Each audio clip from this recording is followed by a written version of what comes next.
welcome to EC Electronics. In this video, we are going to discuss about Wheaton's bridge, its working, its balancing condition, and also we'll be writing the balancing equation for the Wheaton's bridge and how to find the unknown resistance from this balancing equation we'll be seeing. Also, we'll be discussing how this balancing equation can be written in the polar form and also in the complex form. Because mostly in competitive examinations, the values of the impedances or the branch values will be given in either complex form or in polar form, right? So I'm going to explain to you how we can write the balancing equation in polar form and also in the complex form. Okay, so let's see about Wheaton's bridge. So in today's video, we are going to discuss about Wheaton's bridge. So Wheaton's bridge is an electrical circuit which is used to measure an unknown resistance by balancing two legs of the bridge circuit. Okay, so that is actually a formal definition of Wheaton's bridge. In simple words, you can say that in order to find an unknown value of resistance or impedance, you can use Wheaton's bridge. So you can see this is the structure, and it is a very known thing to all the engineers, because not just in network, we use actually this structure in various other circuits also. Like in oscillators, we use this structure. So this is called the Wheaton's bridge structure. Okay. So this is a very famous and very important topic. You can see that there are four arms of the Wheaton's bridge. There are impedances connected. So as I said, it is used to measure unknown resistance, not just resistance. You can also connect capacitance or inductance or its combination like series or parallel combinations to these arms. So when you have, so if you have done any of the questions connected to the Wheaton's bridge, you may know that these impedances or these arms, you can see multiple elements or sometimes in parallel combination. So that's why I have used here Z1, Z2, Z3 and Z4. Sorry, Zx. Because it can be impedances.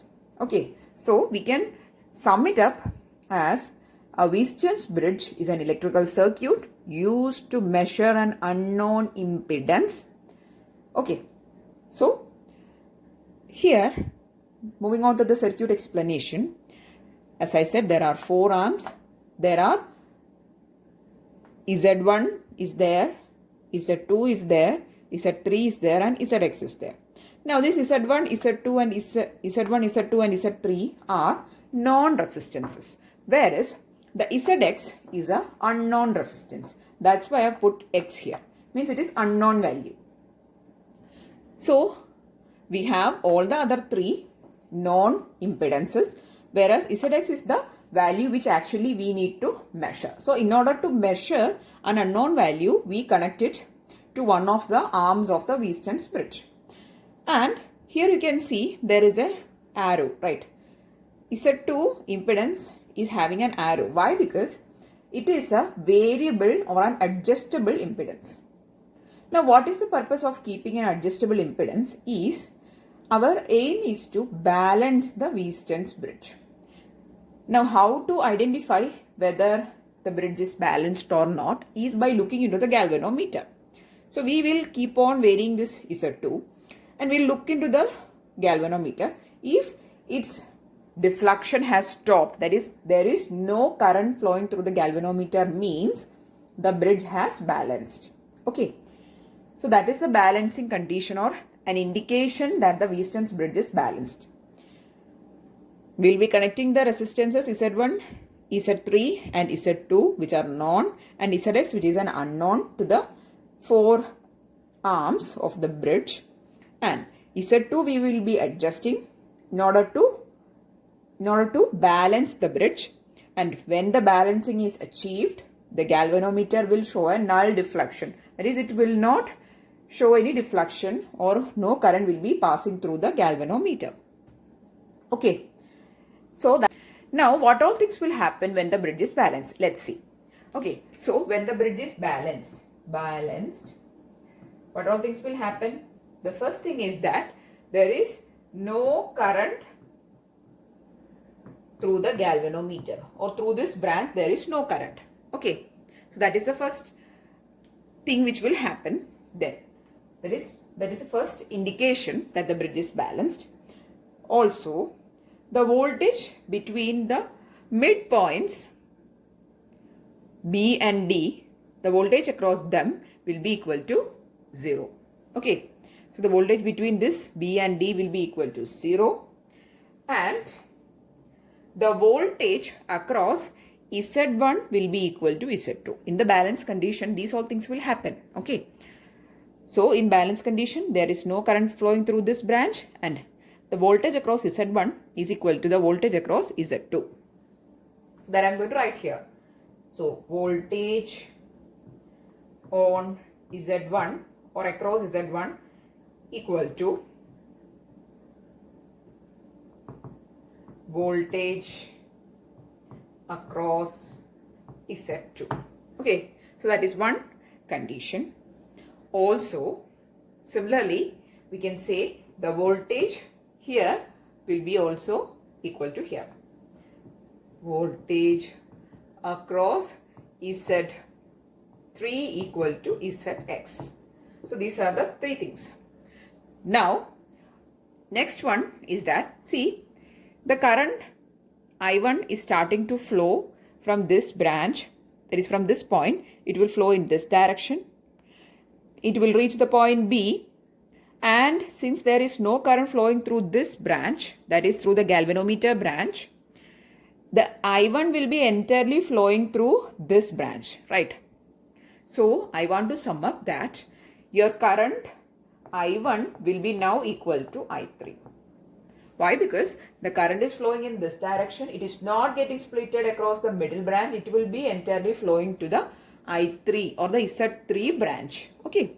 So your I1 current will be equal to I3, and also your I2 current will be equal to Ix. So these are the things which will be happening when the bridge is balanced. So I'll explain it once again. In order to find out whether the bridge is balanced or not, we always look into the galvanometer, whether it is deflecting or not, whether it is showing any indication or not. If it is having a zero current showing, means the bridge is balanced. Okay, so in that condition, what all things will also occur? The voltage across Z1 will be equal to voltage across Z2. Also, the voltage across Z3 equal to voltage across Zx, and current I1 equal to I3 and I2 equal to Ix. Now, we are going to write the equations for the voltage. So, now we are going to write the voltage equations for voltage across Z1 and voltage across Z2, and also for Z3 and Zx. Okay, so I am going to write it here. What is the voltage across Z1? It is equal to, the current is I1 and the resistance is Z1. Sorry, the impedance is Z1. So, I1 is Z1, and that is equal to voltage across Z2, right? So, it is equal to I2 is Z2. So, this forms your first equation. Okay, then moving on to the next branch, I3 Z3 will be equal to Ix Zx, right? So, this is your second equation. We have just written the equation for voltages. As we know that this voltage is equal to this voltage, we can write the equation 1. I1 Z1 equal to I2 Z2. Voltage into, current into resistance is equal to voltage. Here also. Here, we have taken voltage across Z3 and Zx. So, I3 Z3 equal to Ix Zx. Okay.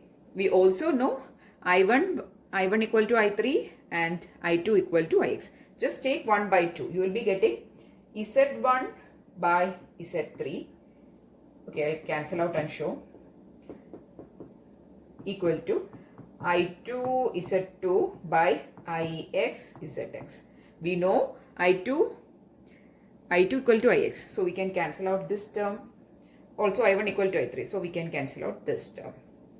So this is the bridge balancing equation. Here there are 4 values. Z1 is there, Z1 is there, Z2 is there, Z3 is there, Zx is there. We know what is Z1, what is Z2, what is Z3. We only don't know what is Zx. So is it any difficult to find the value of Zx from this equation? No. So you can just cross multiply. Zx is equal to Z1, Z2 by Z1 into Z3. So this will be the equation to find the unknown resistance connected in the branch or the arm of the Wheaton's bridge. Okay. Or you can just cross multiply and write Z1 Zx equal to Z2 Z3. You just need to know this ratio. Okay. So this is how you find the unknown resistance for a Wheaton's bridge, that is connected to one of the arms of the Wheaton's bridge. So this is the normal conditions in which we need to find the value of unknown resistance. So we can sum up the Wheaton's bridge, it's working as, in order to find any unknown impedance or unknown resistance, we will be using a Wheaton's bridge and we will be connecting that unknown impedance to one of the branches. And we know one of the known resistances, that is here Z1, Z2 and Z3 is there. Z2 is a variable resistance. Okay, so we vary it and we balance the bridge. Okay, and while balancing, there is no current flowing through the galvanometer and hence we can obtain the voltage equations, and just taking the ratio we can find the unknown impedance. Okay, so this is a normal form. Now consider that your impedances are given in polar form or in complex form, because most of the time when you appear for GATE exams, if you have the Wheaton's bridge question, the impedances will be given in either complex number form or in polar form, right? So in that case, how will this equation get modified? Let's see. Okay, so only thing is that now your Z1 is taking the form Z1 cap is equal to Z1 angle theta 1. I hope that you have seen the impedances given in this form. There is a magnitude and an angle. Then, so this is called the polar form. Then Z2 cap equal to Z2 angle theta 2. Then Z3 cap is equal to Z3 angle theta 3. Zx cap equal to Zx angle theta x. So how will you write the equation, balancing equation? Let's see. So I'm going to just cross multiply this equation and I'm going to write it. That is Z1 Zx is equal to Z2 Z3. Okay, just cross multiply. Now you have to put the values of Z1, that is these are caps since it is in the polar form. Okay, so how will you write the equation? It will be in this form. That is, I'm going to just substitute. Okay, so if I substitute, so in this equation you have to just substitute the values and the resultant form will be this: Z1 Zx angle of theta 1 plus theta x equal to Z2 Z3 angle of theta 2 plus theta 3. So this is the equation for finding the bridge balance equation if the values are given in polar form. Okay, so every definition and equation is exactly the same, only the form of impedances, that is the way in which impedances is given is different. Earlier it was just numbers, but here it is given in polar form.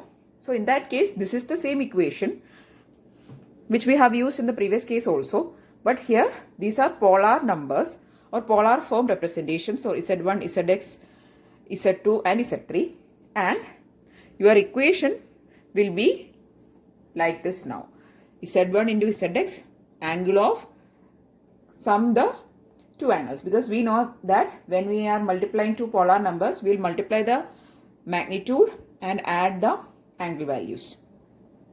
Same here also, Z2 Z3 angle of theta 2 plus theta 3. Okay, so this is how your balancing equation has now modified. Only the form of equation has changed. The concept and the theory is exactly the same. Okay, now let us see, when these numbers are given in complex form, how will your equation get modified? Why I am explaining it? Because in your exams, competitive examination especially, the values will be actually given in some polar form or some complex form. So in that case, you have to use this equation.